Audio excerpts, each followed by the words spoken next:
ओम नमो भगवते वासुदेवाय। ओम नमो भगवते वासुदेवाय। ओम नमो भगवते वासुदेवाय। नारायणं नमस्कृत्यं नरं चैव नरोत्तमं देवीं सरस्वतीं व्यासं ततो जयमुदीरये। नष्टप्रायेषु भद्रेषु नित्यं भागवत सेवया भगवती उत्तम श्लोके भक्तिर्भवति नैष्टिके। कृष्णाय वासुदेवाय देवकी नंदनाय च नंदगोपकुमाराय गोविंदाय नमो नमः। हरे कृष्णा। तो आप सभी भक्तों को मेरा सादर प्रणाम। आप लोग हमें आशीर्वाद दीजिए कि मैं कुछ सातवें स्कंद भगवान के बारे में कुछ वर्णन कर सकूं। हरे कृष्णा। तो अभी चल रहा है कौन सा श्लोक? 7वां स्कंद, इस अध्याय नंबर 1 यानी प्रथम अध्याय। श्लोक नंबर हम पढ़ेंगे 36 और 37। समदर्शी भगवान अध्याय का नाम है। तो 36 में तात्पर्य नहीं है, इसलिए 37 भी लेने के लिए हमें कहा गया है। तो सभी लोग बोलिए हमारे साथ। श्री नारद वाचा एकता ब्रह्मण पुत्र विष्णुलोकम यदक्षया सनंदनादयो जुग्मो चरंतो भुवनयत्रयम्। तो इसका मैं अनुवाद पढ़ता हूँ। महान संत नारद ने कहा, एक बार ब्रह्मा के चारों पुत्रों जिनके नाम शनक, सनंदन, सनातन तथा सनत कुमार है, तीनों लोकों का विचरण करते हुए संयोगवश विष्णु लोक में आए। अब श्लोक नंबर 37 यानी 37। पंचसाढ़्य नारभावा पंचसाढ़्यार्य नारभावा पूर्वेशामपि पूर्वजा पूर्वेशामपि पूर्वजा दिग्वासस शिशुन्मत्वा दिग्वासस शिशुन्मत्वा द्वाहस्तोप्रांत सेदताम् द्वाहस्तोप्रांत सेदताम्। तो हम शब्दार्थ लेंगे। पंचषड्धा 5 या 6 वर्ष,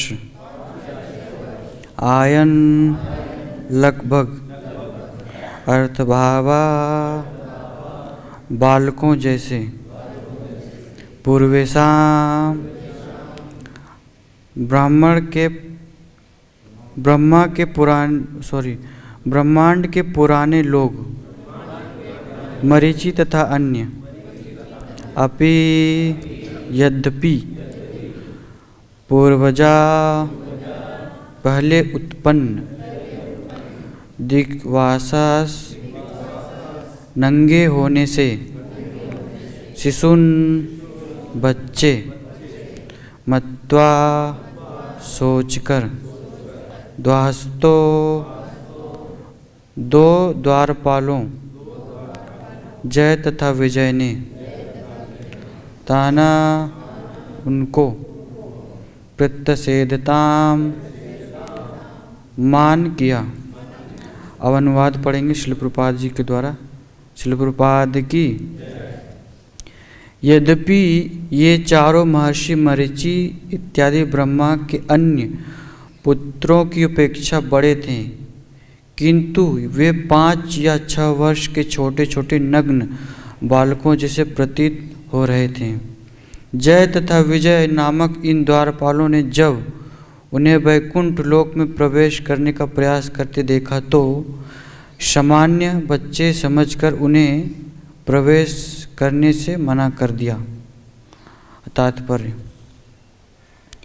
इस प्रसंग में श्रील माधवाचार्य अपने ग्रंथ तंत्रसार में कहते हैं, द्वाहस्तो वित्यानेनाधिकार स्थत्वमुक्तम अधिकारस्थाश्चैव विमुक्तश्च द्विधा जना विष्णुलोकस्थांस्तेषां वरशापादियोगिना अधिकारिस्थां मुक्ति नियतं प्राप्नुवन्ति च विमुक्तायानन्तरं तेषां वरशापदयो ननु देहि इन्द्रियाशयुक्तश्च पूर्वप्रापण्यतैर्युता अप्यभिमानिभिस्तेषां दैवे स्तावमोतैर्मैर्युता।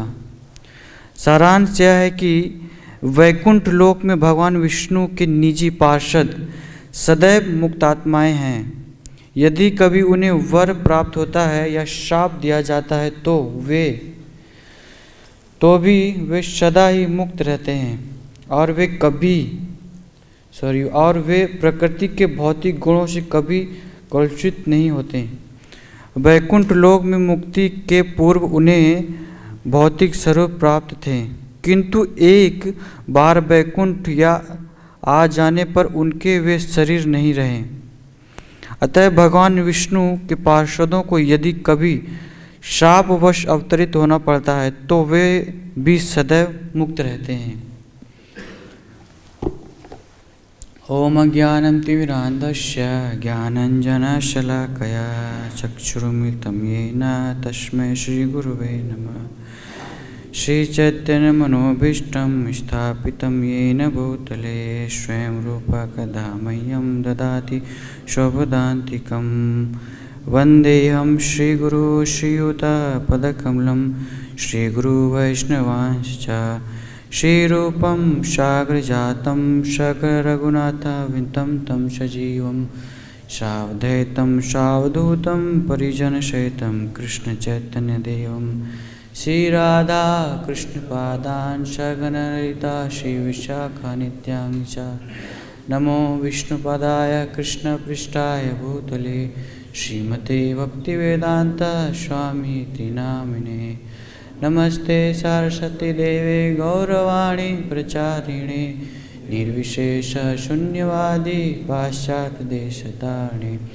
वाञ्छाकल्पतरुभ्यश्च कृपा सिन्धुभ्येव च पतितानां पावनेभ्यो वैष्णवेभ्यो नमो नमः।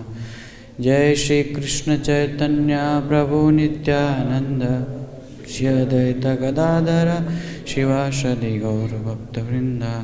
हरे कृष्णा कृष्णा कृष्णा हरे हरे, हरे राम राम राम हरे हरे, हरे कृष्णा। तो हम लोग 7वां स्कंद का जो प्रारंभ, मतलब 7वां स्कंद का ये पहला अध्याय है। तो इस 7वें स्कंद का पहले अध्याय का नाम है समदर्शी भगवान। समदर्शी भगवान क्यों? क्योंकि इस पे भगवान पे ना क्या है, थोड़ा सा अभी आरोप लगा है भगवान पे कि भगवान क्या है, पक्षपात करते हैं। एक तरह से भगवान पे आरोप लगा है, यानी भगवान को कहा गया है कि ये अभी आरोपी यानी आरोप है। तो सुखदेव गोस्वामी उसको वर्णन कर रहे हैं कि ये गलत है। मतलब एक परीक्षित महाराज ने प्रश्न किया, क्योंकि हम लोग आगे जा कर के ऐसा प्रश्न करेंगे ना। ये देखिए, ऐसे मैंने कई लोग बोलते हैं ना कि वहाँ पे 88,000 जो ऋषि थे, तो उनके मन में भी ये प्रश्न आए होंगे कि अरे भगवान पक्षपाती हैं, वो असुरों को मारते हैं, देवताओं को पक्ष लेते हैं। लेकिन ऐसा कुछ है नहीं। किसी के ऋषियों, जहाँ तक कि मैंने सुना है या अध्ययन किया है, किसी के और भी जो 88 हजार ऋषियों थे, उनके मन में ये सब कोई प्रश्न नहीं था। वो हम लोगों के लिए ऐसा कहा गया। परीक्षित महाराज ने ये प्रश्न पूछा पक्षपात को लेकर के, तो ऐसा कहा गया है। तो अब क्या है कि भगवान पे जब ये आरोप लगा कि भगवान पक्षपाती हैं, ये परीक्षित महाराज ने प्रश्न किया, तो सुखदेव गोस्वामी ने उत्तर में, देखिए इस उत्तर में ना कई प्रसंग आएंगे, जैसे कि प्रहलाद महाराज का ले, और फिर उसके बाद हो गया ये शिशुपाल का प्रसंग आएगा, फिर उसमें ये भी आएगा, ये क्या कहते हैं, वराह अवतार का विष्णु वर्णन आएगा भी। इसी प्रसंग, इस प्रश्न से सारे प्रसंग उत्पन्न होंगे, यानी कि इस प्रश्न को क्लियर करने के लिए ये सब प्रसंग आएंगे अभी। तो भगवान पे आरोप लगाया, वैसे तो ये गलत है, ऐसे तो सब जानते हैं कि ये ऐसी आरोप लगाए, कोई वो ऐसा कुछ है नहीं, ये तो हम लोग के लिए दिया गया है कि भगवान हम लोग ऐसा प्रश्न ना आए हमारे मन में, इसलिए इसको क्लियर करने के लिए परीक्षित महाराज ने ये प्रश्न पूछा। तो जैसे कि संत लोग, जैसे वैष्णव होते हैं, भक्तों में भी ऐसा है कि भक्त लोग, देखिए भगवान ना समदर्शी हैं। देखिए भगवान, लोग कहते हैं कि भगवान पक्षपात करते हैं, ऐसे मैं जैसे कि इस्कॉन में भी हम लोग रह रहे हैं काफ़ी दिन से, बहुत लोग कहते हैं कि जो भजन करते हैं उनका ही भगवान सब कुछ देखते हैं, उनका ही, और जो भजन नहीं करते उनका ऐसा, उनको तो भगवान कुछ करते ही नहीं है। तो ये तो अब कहने को देखा जाए तो भगवान तो सबको देख रहे हैं ना, जो भजन कर रहे हैं उनको भी देख रहे हैं, जो भगवान का भजन नहीं कर रहे उनको भी देख रहे हैं भगवान। तो अब ये है कि संत भक्तों में भी, देखिए संत भक्त जो होते हैं वो भी समदर्शी होते हैं, मतलब कि उनमें भी वो नहीं होता है कि भगवान की संत भी, जैसे कि भगवान पक्षपाती कर सकते हैं। जैसे एक छोटा सा मैं एक वर्णन करता हूँ एक चीज़, कि भगवान जो है ना वो द्रौपदी भगवान की परम भक्ता है। किसी को संदेह है क्या कि भगवान की भक्ता नहीं है वो? द्रौपदी जो है भगवान की परम भक्ता है, लेकिन क्या हुआ कि जब द्रौपदी पे भी जब मुसीबत आया ना, उनका चीरहरण हो रहा था, तो उन्होंने क्या किया, भगवान को पुकारा, हे गोविंद हे गोपाल, तो भगवान उसको बचाने आए ना। तो कोई संदेह नहीं है, भगवान कुल मिला के कहने का अर्थ ये ना कि भगवान में भी थोड़ा सा ऐसा है कि उनको जो पुकारता है तो ही भगवान आते हैं। वो वेट करते, अपने शुद्ध भक्तों का भी वो वेट करते, यानी उनके पुकार को सुन के आना चाहते हैं कि वो मुझे कोई पुकारे तो ही मैं जाऊं। ऐसा है भगवान में, ये कोई गलत नहीं है। मैं जैसे कि देखिए आप ये नंद महाराज, वो तो उनके पिता हैं ना, नंद महाराज तो उनके पिता हैं। अभी देखिए अंबिका वन में देव प्रसंग में जब यात्रा हो रही थी सारे ब्रजवासी, तो उसको अजगर, उसका भगवान का वो नंद महाराज के पैर को पकड़ लिए थे, निगल लिए थे। तो वहाँ पे सारे ब्रजवासी थे सब, और नंद महाराज सबको बोले अरे बचाओ बचाओ, ये तो अजगर मुझे निगल रहा है। भगवान भी वहीं पे खड़े थे, तो सब ब्रजवासी क्या उसको अजगर को बहुत मारे पीटे, लेकिन वो छोड़ ही नहीं रहा था। यहाँ तक कि जलती हुई लकड़ियों से भी उसको मारने पीटने लगे अजगर को, नहीं वो अब अजगर छोड़ ही नहीं रहा था। तो भगवान ने देखा, मतलब फिर नंद महाराज भगवान को बोले कृष्ण हे गोविंद कहाँ हो, मुझे बताओ, मुझे बचाओ मतलब। तो भगवान आए, फिर उस अजगर के अजगर पे अपने चरण से स्पर्श किया, फिर वो मुक्त हो गए। वो अजगर फिर अपनी कथा वगैरह सुना करके, परिक्रमा करके, फिर वो अपने भगवान के धाम चले गए। तो उस समय ये प्रश्न किया नंद महाराज ने, ये बताओ सारे ब्रजवासी यहीं पे थे, मैं बोल रहा था बचाओ बचाओ, तो सब लोग आए मुझे बचाने, तुम भी यहीं पे थे, तुम क्यों नहीं आए बचाने? तो भगवान कहते हैं क्या करूं, मेरा अभ्यास ही ऐसा है, जब तक मुझे कोई बुलाता है मैं आता ही नहीं हूँ। ये सच में ऐसा है। भगवान गीता में भी कहे हैं ना कि अरे तुम सब कुछ छोड़ के आओ तो मैं तुम्हारे पास आऊँ, मैं तुम्हें अपनी शरण में लूँगा, तुम्हारे को मुक्त करूँगा। नहीं तो ऐसे भगवान किसी के पास नहीं जाएंगे। अब देखिए, लेकिन संत लोग ऐसे नहीं होते ना, वैष्णव भक्त लोग ऐसे नहीं होते। अब देखिए श्रील प्रभुपाद जी या हमारे गुरु महाराज तो हमारे घर आए नहीं थे, आए थे क्या हमारे पास कि चलो, या हम उनके पास गए थे? हम तो उनके पास नहीं गए ना। बल्कि यहाँ तक कि कहा जाए तो वही हमारे घर आए थे, हम नहीं गए थे। वो रास्ते में हमें कहीं मिल गए, वो ग्रंथ के द्वारा या किसी भक्तों के द्वारा हमें वो पकड़ लिए। ये संतों में होता है। भगवान में थोड़ा सा ऐसा अभ्यास है कि भगवान, जैसे एक छोटी सी कथा मैं सुनाता हूँ कि एक बार क्या हुआ कि एक संत गांव के बाहर कुटिया में भजन करते थे, बहुत अच्छे संत थे वो। तो वो शाम को थोड़ा बहुत ऐसे प्रवचन कुछ कथा करते थे, तो गांव के लोग, अभी आजकल भी थोड़ा बहुत गांव में होता है ऐसा, गांव के लोग क्या किए कि उसके पास बैठ कर के उनकी कथा वगैरह थोड़ा सुनते थे और उसको कुछ वो खाने पीने का कुछ सामान देते थे। तो एक व्यक्ति उस संत के से थोड़े दूर पे रहते थे, तो वो बहुत ईर्ष्यालु थे। वो संत से ना बहुत चिढ़ते थे वो, कि करता धरता तो कुछ है नहीं, बैठा रहता है दिन भर, पता नहीं दूसरों को क्या चिकनी चुपड़ी बात बता के पटा लेता है और लोग इसकी बात में रह के इसको कुछ भी देने खाने लगते हैं ऐसा। तो वो बहुत ईर्ष्यालु था। अब वो संत को क्या ना कि तेज आवाज़ में संत को खूब गाली देते थे वो, लेकिन वो कुछ नहीं, वो अपना भजन में आराम से भजन करते थे, उनको किसी से कोई मतलब नहीं है। वो ईर्ष्यालु व्यक्ति गाली देता था संत को, ऐसे ही कंटिन्यू चल रहा था रेगुलर। एक दिन क्या हुआ, जो व्यक्ति गाली देता था ना, ईर्ष्यालु जो था, एक दिन उसका वो मर गया, यानी मृत्यु हो गई उसकी। अब तो नरक ही जाएगा ना, ऐसे व्यक्ति को क्या नरक ही तो जाना होगा ना, संतों वैष्णवों को अपमान करेगा तो जाएगा ही। तो यमदूत आए, यमराज थोड़ी ना आएंगे, यमदूत आए, फिर क्या कि उसको अपने वो जो उसको लेके जा रहे थे, तो संत का एक बीच में रास्ते में वो कुटिया पड़ गया। तो संत को उस व्यक्ति ने कहा यमदूतों से कि 1 मिनट रुक जाइए, मैं अपना रोज का नित्य क्रिया पूर्ण कर लूँ, ये आज मैं इसको गाली नहीं दिया संत को, मैं आज इसको गाली दूंगा। तो यमदूत लोग कहें देखो ये कितना दुष्ट पापी है, मरने वाला है, जानता है नरक जाऊंगा, फिर भी ये मान नहीं रहा है, कह रहा है कि मैं गाली दूंगा। ठीक है, दे देने दो गाली, ये गाली देगा, हम इसको और ज़्यादा दिन नरक में रख के इसको और मारेंगे पीटेंगे।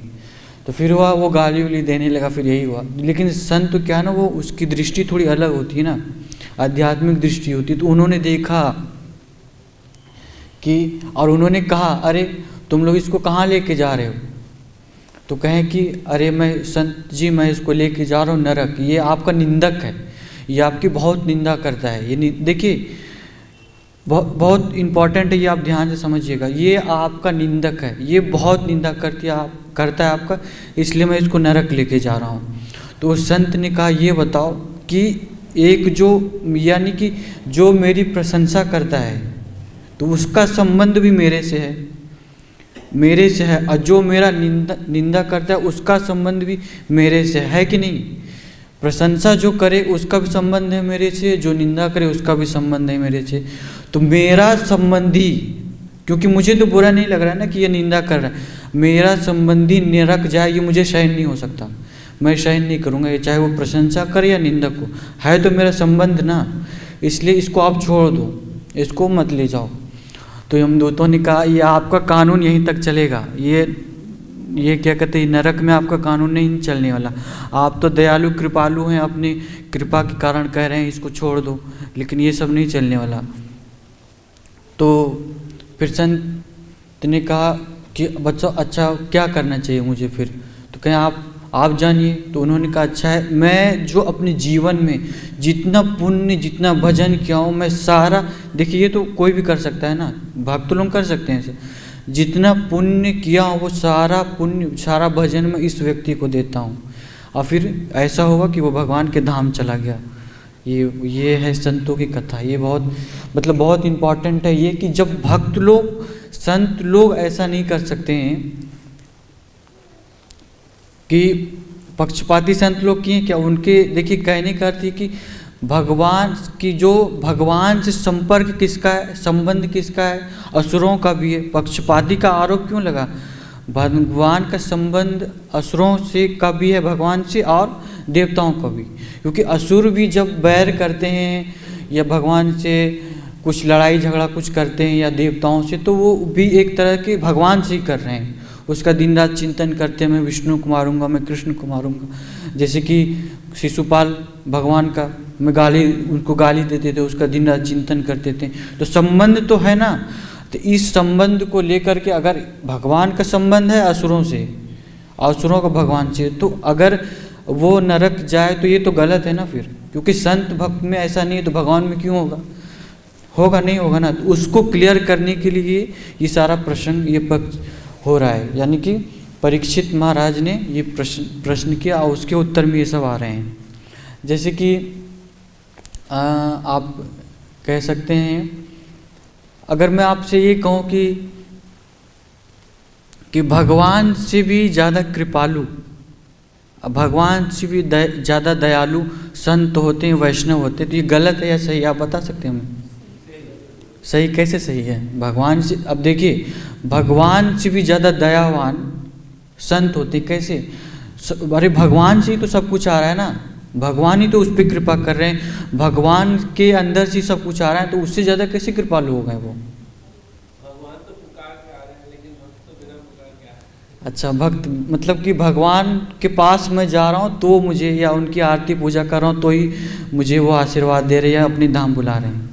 ठीक है, ये ठीक है, और नहीं तो फिर वो नहीं बुलाएंगे, नहीं तो तुम अपना जो करना है करो। लेकिन संत देखेंगे कि आप पाप भी कर रहे हैं, तो वो आपके मुख से एक बार हरे कृष्ण महामंत्र तो निकलवाएंगे, चाहे आप उसको गाली दें उस संत को या मारे पीटें। ये तो एक तरह से ठीक ही है। और कुछ अगर कोई कहना चाहे तो? यस प्रभु।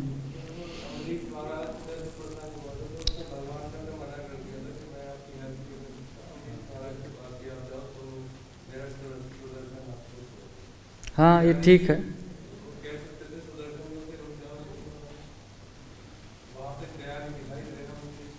हाँ, वो तो अपराध हुआ था ना, जैसे जिसके चरणों में तुमने अपराध किया है वहीं पे जाके तुम क्षमा मांगो और फिर वो सब कुछ ठीक हो जाएगा। सुदर्शन तुम्हारे पीछे नहीं पड़ेगा, तुम भी अच्छे से रहोगे। ठीक है, ये बहुत अच्छी बात है। देखिए, संत सही में अगर देखा जाए तो सही में संत भगवान से ज़्यादा कृपालु होते हैं। भगवान तो देखिए, भगवान कृपालु हैं, कृपा निधान है, भगवान कृपा निधान है, लेकिन संत ज़्यादा, उससे भी ज़्यादा कृपालु है। देखिए, कहने का अर्थ ये है ना कि जैसे कि अगर हम संत किसी वैष्णव भक्त के पास गए, संतों के पास, तो हम समझदार बन के जाएंगे। और हम किसी व्यक्ति के पास गए और हमने पूछा, प्रभु ये बताइए कि यहाँ से छठीकारा का रास्ता क्या है, तो वो कहेगा आप समझदार हो, यहाँ से ऑटो पकड़ो, यहाँ से 4-5 किलोमीटर पे आप जाओ इस्कॉन मंदिर के पास, यहाँ पे चौराहे पे, वहाँ पे ऑटो पकड़ो और छठीकारा पहुँच जाओगे। वो ऐसे मुझे रास्ता बताएगा।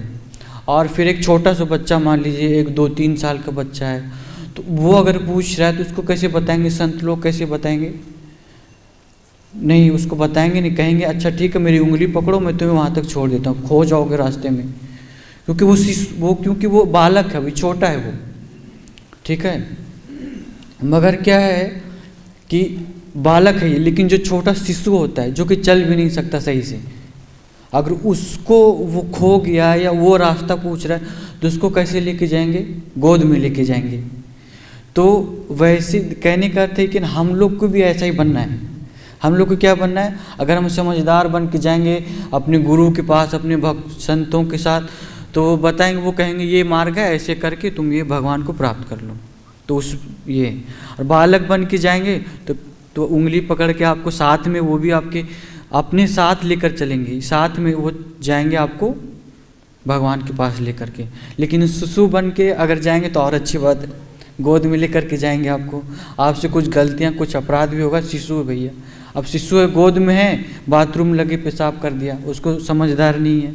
तो ये हमें किस तरह, यानी कि कहने करते कि हम किस भाव से, किस तरह से शरणागति कर रहे हैं अपने गुरु महाराज या किसी वैष्णवों से, ये बहुत इम्पोर्टेंट है। हमें मैं तो कहूँगा समझदार हो के ना ही जाए तो ज़्यादा अच्छा है।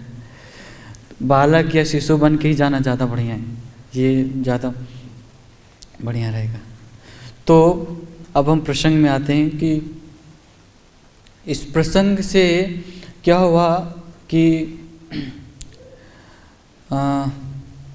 जब ये बात परीक्षित महाराज ने सुखदेव गोस्वामी से किया कि आप ये बताइए भगवान पक्षपाती कैसे हैं।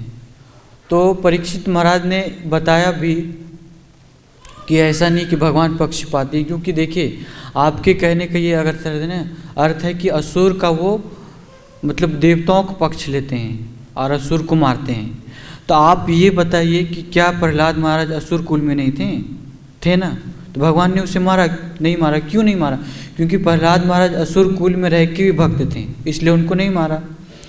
अब अगर ये कहें कि किसी संत के, किसी वैष्णव के घर में कोई असुर जन्म ले, कोई असुर वो अत्याचार कर रहा है लोगों पे, संत वैष्णवों को कष्ट दे रहा है, तो क्या वो संत के घर में तो क्या भगवान नहीं मारेंगे उसको?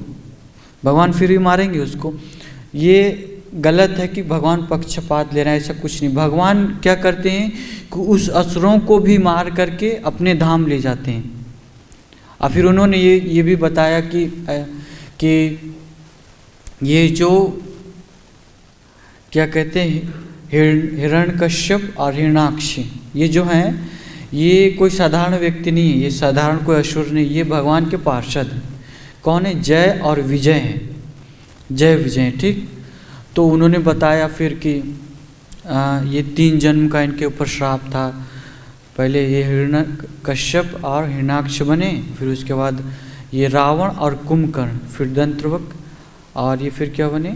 शिशुपाल, ये बने। तो ऐसा प्रसंग ये बताया।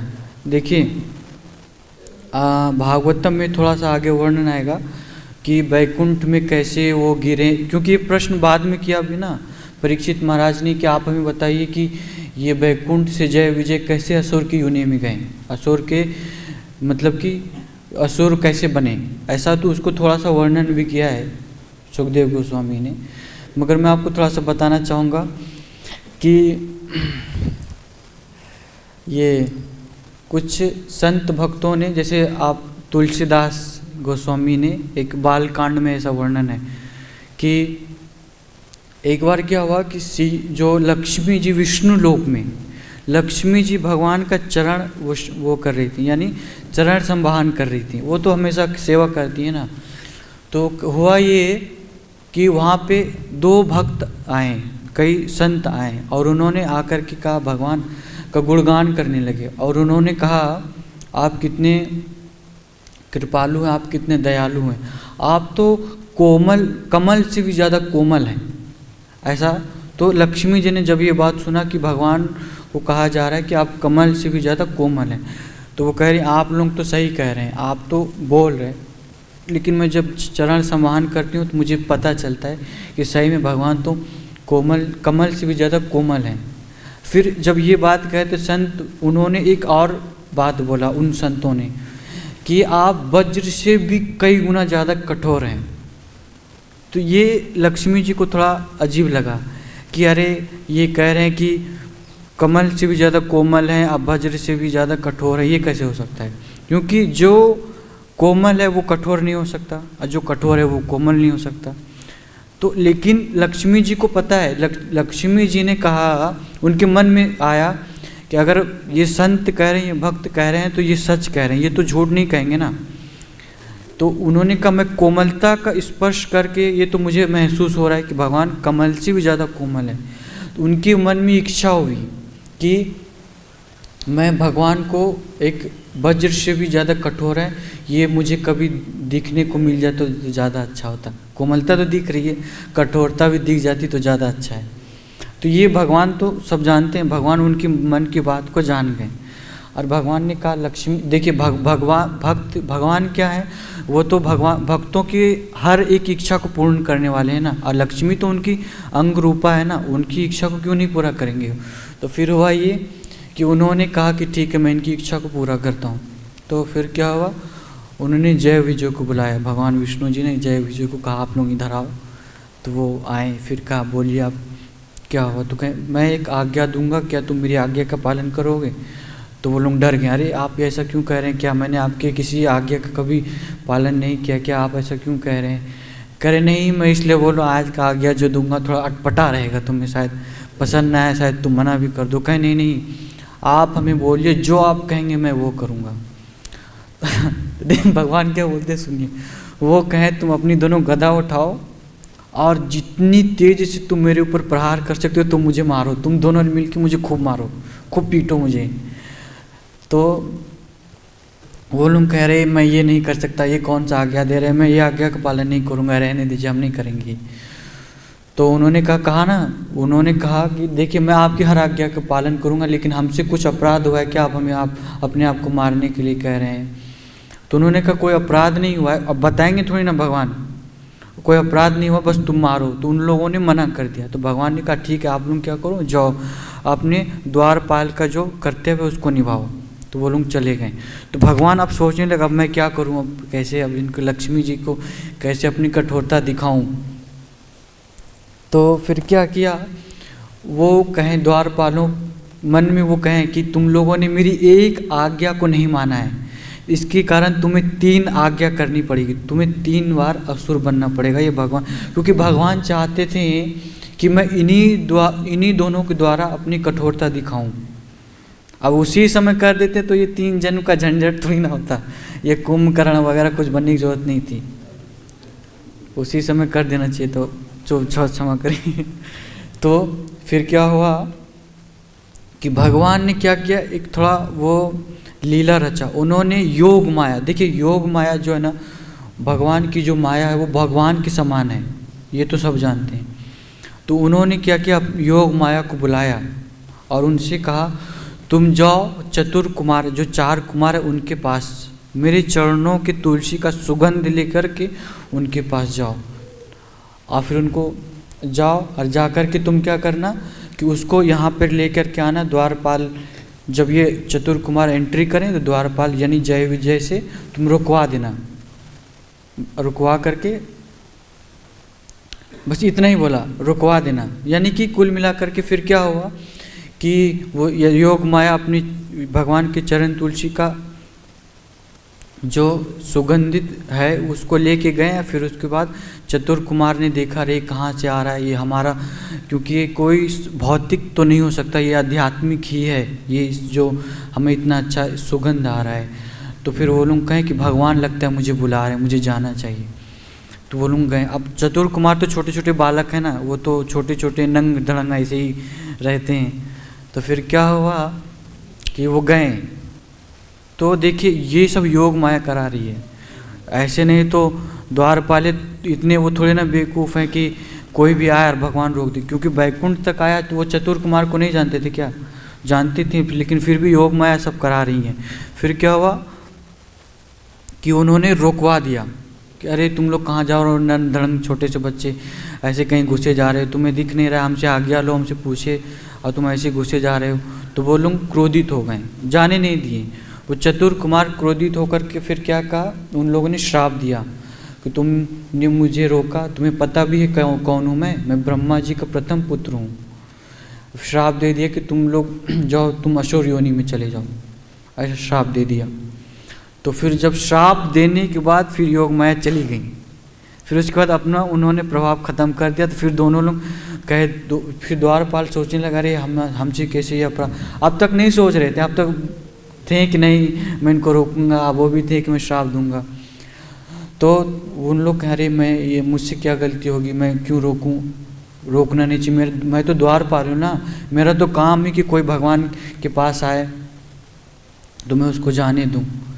तो फिर उसके बाद अब ये चतुर कुमार भी थोड़ा वो हो गए कि डर गए कि अरे हम लोगों में क्रोध कहाँ से आ गया, हम लोग तो भजन कीर्तन वाले हैं, भगवान की कथा कीर्तन वाले हैं, क्रोध क्यों आया। इनका तो द्वारपाल जो है इनका तो काम ही है ना, इनको आए तो उसको रोके उनसे पूछताछ करें और जाकर कहें कि मैं आज्ञा लेके आता हूँ। हमसे कह भी दिए तो हमें कहते हैं ठीक है आप आज्ञा लेके आइए, पूछ लीजिए, लेकिन हमारा भी बुद्धि काम नहीं कि हम भी श्राप दे दिए।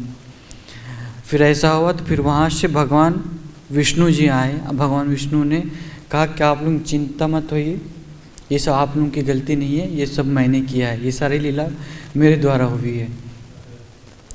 तो फिर उसके बाद क्या हुआ कि उन्होंने भगवान विष्णु ने फिर बताया कि ये लक्ष्मी जी, मतलब लक्ष्मी जी का नाम नहीं लिया कि मैं जय विजय को ये कार्य दिया था, फिर इन लोगों ने नहीं किया इसलिए ऐसा हुआ। तो फिर वो लोग डर गए कि मुझे जय विजय कि मुझे असुर योनि में जाना होगा। तो फिर क्या हुआ, उन्होंने कहा आप चिंता मत करिए, 3 बार ही आप इस असुर योनि में जाएंगे और मेरा स्मरण भी रहेगा। तो फिर क्या हुआ कि देखिए 3 बार भगवान, देखिए क्या हुआ ना कि 3 बार जो जय विजय असुर बने और उनको मारने के लिए, उनका उद्धार करने के लिए, उनको अपने वैकुंठ में लाने के लिए भगवान ने 4 बार अवतार लिया। क्या कैसे क्या क्या 4 बार अवतार लिया बताइए। 3 बार असुर ये बने तो उसको 4 बार मारने के लिए भगवान आए। क्या वराह अवतार में भगवान ने हिरण्याक्ष को मारा, फिर नरसिंह अवतार में हिरण्यकश्यप, यानी 2 अवतार हो गए।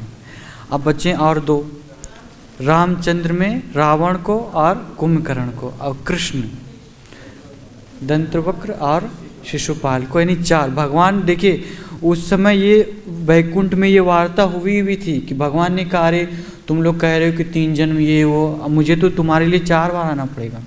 और यहाँ तक कि देखिए प्रहलाद महाराज जो चतुर कुमार हैं ये भी आए थे। प्रहलाद जो प्रहलाद महाराज हैं ये चतुर कुमार ही हैं। प्रहलाद महाराज के रूप में ये चतुर कुमार ही आए थे, यानी कि 3 जन्मों में मैं आऊँगा 4 बार। तुम्हें भी देखिए ये जो असुर हैं 3 बार जो आए, तो पहला असुर कौन सा था, हिरण्यकश्यप। तो इसको चतुर कुमार इसका कारण बने उद्धार के लिए प्रहलाद महाराज के रूप में, ठीक है। और फिर दूसरी बार कौन कारण बने, लक्ष्मी जी यानी सीता माता जी। लक्ष्मी जी की इच्छा थी ना कठोरता देखने की, तो तुम्हें भी तो जन्म लेना पड़ेगा ना, तो उनको भी आना पड़ा। तो ये लक्ष्मी जी सीता बन करके ये माध्यम बनी। और फिर भगवान कृष्ण खुद स्वयं वो कहें कि खुद उस कृष्ण के रूप में मैं जब स्वयं आऊँगा तो मैं खुद माध्यम बनूंगा इन दोनों का। तो शिशुपाल दंतवक्र का ये माध्यम बने भगवान। तो ये कथा है थोड़ी सी, इस भागवतम में इसका थोड़ा सा वर्णन है। तो ये है, देखिए अब कहते हैं कि भगवान समदर्शी यानी समभाव, दोनों तरफ भगवान असुरों का भी वो पक्षपात नहीं लेते, नहीं देवताओं का। अब पक्षपात करते भी हैं तो असुरों को भी करते हैं, देवताओं को, दोनों का साथ देते हैं वो, क्योंकि वो तो भगवान के तो सब संतान है ना, हम लोग भी उनके संतान हैं। असुर हो या, क्योंकि असुर भी उनसे आए हैं, देवता लोग भी उनसे आए हैं। तो देखिए जैसे होता है कि कहने का एक अर्थ है ना कि हमें शिक्षा मिल रही है इससे ना कि हमें कैसे भगवान के पास जाना चाहिए, असुर बन के जाना चाहिए, या देखिए कुल मिलाकर के कहा जा सकता है कि अगर एक पिता के 2 पुत्र हैं, तो एक है दुष्ट है, थोड़ा दुष्ट प्रवृत्ति का है, वो घर में किसी की बात नहीं सुनता है, बाहर जाकर के लड़ाई झगड़ा करता है, बहुत बुरे बुरे काम करते हैं। और एक बच्चा बहुत अच्छा है, आज्ञाकारी है, तो पिता क्या करेगा, किसका पक्ष लेगा। अगर कुछ ऐसा हुआ तो देखिए प्रेम तो दोनों से उसका, ऐसा नहीं है, प्रेम रहेगा दोनों से। एक माँ का प्रेम, देखिए सिंपल सी बात है, माँ ऐसी होती है ना, क्योंकि माँ के अंदर जो करुणा है वो तो भगवान से आई है ना। तो माँ के अंदर जो प्रेम है वो चाहे दुष्ट लड़का हो, उसके बच्चे हों या अच्छे हों, तो प्रेम दोनों के प्रति रहेगा, मगर थोड़ा सा अच्छे बच्चे के प्रति ज़्यादा रहेगा, ठीक है, क्योंकि वो आज्ञाकारी है। क्या है वो, आज्ञाकारी है। तो हमें भी क्या बनना है, आज्ञाकारी। देखिए हमें संतों के पास भी जाना है ना, भक्तों के पास भी, तो ऐसे ही जाना है। जैसे कि मान लीजिए एक छोटा सा एक श्लोक है, प्रियच्छति गुरो पीतु प्रीति वैकुंठम योगी दुर्लभम, यानी कि अगर जो संत होते हैं ना, जैसे कि बड़े बड़े योगी हजारों लाखों वर्ष तपस्या करते हैं भगवान के पास जाने के लिए, लेकिन आप एकदम क्षणिक, एकदम थोड़े से समय में ही आप भगवान के धाम जा सकते हैं। कैसे, अगर संतों और भक्तों की कृपा हो गई तो। लेकिन यहाँ प्रश्न उठता है ना कि संत भक्त कृपा कैसे क्यों करेंगे, कैसे करेंगे हमारे ऊपर, कैसे। वो तो कहते हैं कि वो हमारे ऊपर प्रसन्न हो गए तो। अब प्रसन्न कैसे होंगे, ये भी एक प्रश्न उठता है कि चलो ठीक है वो हमारे ऊपर प्रसन्न हो गए तो कैसे प्रसन्न होंगे। जैसे कि देखिए एक पात्रता, एक जैसे पात्र होता है, एक मान लीजिए एक लोटा, यानी ये बर्तन हो गया, एक लोटा आप समझते होंगे कि एक लोटा है, ठीक है, तो उसमें क्या होगा, वर्षा हो रही है। जैसे हम लोग कहते हैं अरे मतलब गुरु महाराज से मिले, किसी भक्तों से मिलते हैं, संतों से कहते हैं गुरु महाराज कृपा करिए हमारे ऊपर, संतों से कहते हैं हमारे ऊपर कृपा करिए, कहते हैं ना। लेकिन एक तरह से कहा जाए तो हमारे अंदर वो थोड़ी पात्रता भी होनी चाहिए कि वो कृपा करें और हम उसको ग्रहण कर सकें। ये सही में जैसे कि वर्षा हो रही है, कृपा की, पानी की वर्षा हो रही है या कृपा की वर्षा हो रही है, लेकिन जो लोटा है उसमें छेद है, नीचे छेद है, तो बताइए जो वर्षा हो रही कृपा की या पानी की, क्या वो टिकेगा? उस लोटे में पानी टिकेगा? नहीं टिकेगा, वो बह जाएगा। अब मान लीजिए छेद भी नहीं, चलो कोई बात नहीं भैया छेद नहीं है, लेकिन जो लोटे का पेंदी जो नीचे वो सही नहीं है, ये नहीं, वो रखने पे इधर उधर लुढ़क जा रहा है, तो भी उसमें पानी नहीं टिकेगा। अब मान लीजिए वो भी ठीक है, लेकिन उसमें कूड़ा कचरा भरा है हमारे अंदर। जैसे ये लोटा हम अपनी बात कर रहे हैं, मैं अपनी बात कर रहा हूँ कि जो उसमें कूड़ा कचरा भरा है, तो उसमें जो वर्षा हुई पानी का, तो क्या वो हमारे पीने योग्य होगा? नहीं होगा ना। तो हमें उस पात्र को उस योग्य बनाना है कि वो कृपा की जो बारिश हो वो हम उसको ग्रहण कर सकें। मगर कैसे करेंगे? बहुत सिंपल सरल सी बात है। जो संत हमें क्या है ना कि भक्तों और गुरु महाराज का और संतों के प्रति हमें आज्ञाकारी होना, सिर्फ बस एक ही कार्य करना है, हमें उनके आज्ञावर्ती होना है। यानी जो कार्य हमें वो कहें वो हमें करना है, तो ही हमारे ऊपर वो कृपा की बारिश जो होगी वो रुकेगी। नहीं तो हम कितना भी कहें कि अरे हमारे ऊपर कृपा करिए, तो कुछ नहीं होने वाला। हमें थोड़ा सा वो पात्रता लानी होगी हमारे अंदर। वो पात्रता लाने का यही एक उपाय है कि हमें आज्ञावर्ती होना होगा। हमें जो संत कहेंगे, जो अच्छा खराब हो, वो हमें करना है। तो ये एक तरह से हमें बनना है आज्ञावर्ती, तो फिर हमारा वो उद्धार होगा। नहीं तो फिर ऐसे ही पड़े रहेंगे।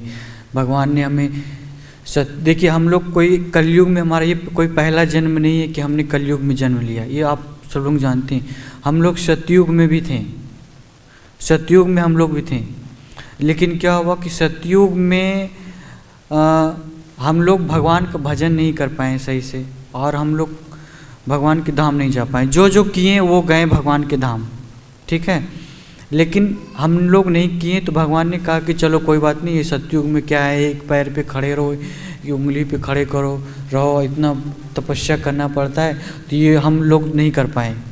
तो चलो इनको त्रेता में वो देता हूँ अवसर कि त्रेता में करेंगे। त्रेता में वो क्या करते थे, यज्ञ हवन वगैरह करके, तो उसमें भी हम लोग विफल रहे, उसमें भी हम लोग नहीं कर पाए। तो फिर भगवान ने क्या किया कि द्वापर में अवसर दिए कि चलो ठीक, अरे द्वापर में तो मैं स्वयं ही आऊँगा ना, तो द्वापर में विग्रह पूजा वगैरह करके ये लोग हमारे धाम आ सकें। लेकिन अरे थोड़ा अजीब लगता है कि द्वापर में भी हम लोग नहीं कर पाए। लेकिन देखिए, द्वापर में भी नहीं कर पाए, लेकिन क्या है, परीक्षित महाराज जब कलयुग को मारने जा रहे थे, तो कलयुग बहुत खराब है, दुष्ट है, वो बहुत पापी है, उसको मारने जा रहे थे। तो क्या हुआ कि उन्होंने उसको छोड़ा। क्यों छोड़ा? क्योंकि उन्होंने कलयुग में कुछ गुण देखे। क्या गुण देखे? क्योंकि जो सतयुग में हम जितना भी तपस्या करें, द्वापर में जितना भी यज्ञ हवन करें, हाँ फिर ठीक है, त्रेता में जितना भी यज्ञ हवन करें, द्वापर में जितना विग्रह पूजा करें, ठीक है, इन सारे कर्मों को, इन सारे पाप के पुण्यों को, जितने पुण्य हैं, इनको अगर हम मिला दें, तो भी कलयुग के 24 घंटे में या 1 घंटे में, 24 घंटे में जो हम भगवान का नाम लेकर कर सकते हैं, वो इन तीनों के युग के, मतलब इन जो कलयुग की बराबरी नहीं कर सकता। यानी इसमें जो पुण्य होगा, इसमें जो भगवान का नाम लेंगे, ये तीनों युग का पुण्य भी इसकी बराबरी नहीं कर सकता। ये सब देखकर परीक्षित महाराज ने छोड़ा, और उसी कलयुग में हमें ये अवसर दिया। क्योंकि वो परीक्षित महाराज भी जानते थे कि हम लोग ऐसे इतने युग में नहीं हो पाए थे, कलयुग में। तो कलयुग देखिए, कलयुग बहुत हमें तो अच्छा लगता है क्योंकि इसमें हरि नाम है, इसलिए हरि नाम है, हरि नाम के द्वारा हम सरलता से जा सकते हैं। वो भी इस जन्म में।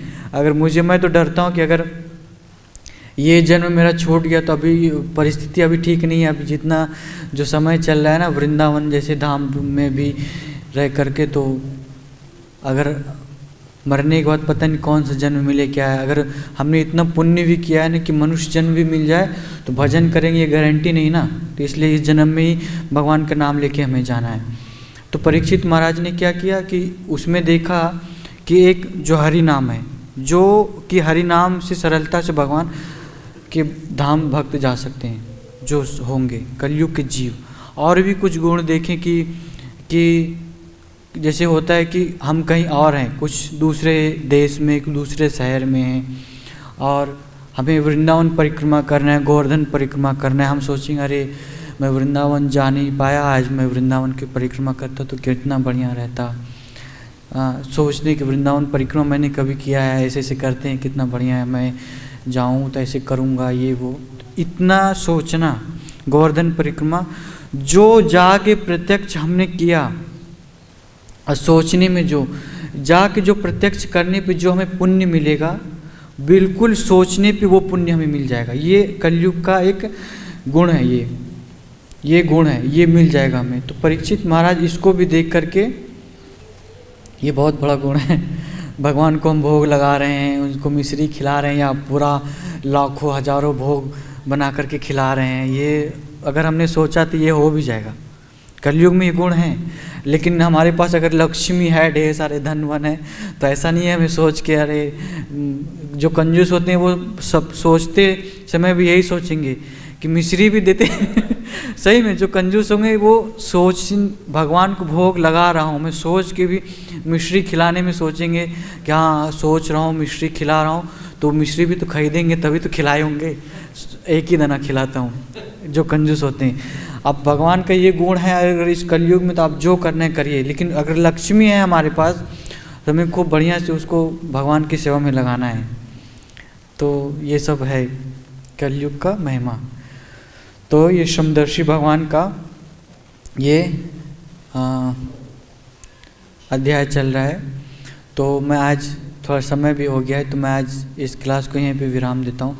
अगर मुझसे कुछ त्रुटि हुई हो तो हमें क्षमा करिएगा आप लोग कुछ अगर कुछ टीका टिप्पणी या कुछ पूछना चाहें तो आप बोल सकते, नहीं तो जैसा आपका अच्छा। ये बाल कांड में है प्रभु जी, मैं आपको दिखा भी सकता हूँ। हाँ बोलिए प्रभु जी। हाँ जय विजय के, हाँ आप धन्यवाद प्रभु, आप मतलब बता रहे हैं, धन्यवाद। ये सही में बताया गया है, मैंने इसको पढ़ा था बहुत पहले, और फिर मुझे जब प्रभु जी ने कहा तो वो ग्रंथ अभी मेरे पास है नहीं, तो मैं थोड़ा सा वो किया। बाकी मैं जहाँ पढ़ा हूँ वहाँ से मंगवा के उसको और अच्छे से अध्ययन करूँगा, उसमें बहुत कुछ वर्णन है। ठीक, हरे कृष्णा। श्रील प्रभुपाद की जय। ग्रंथराज श्रीमद् भागवतम की जय।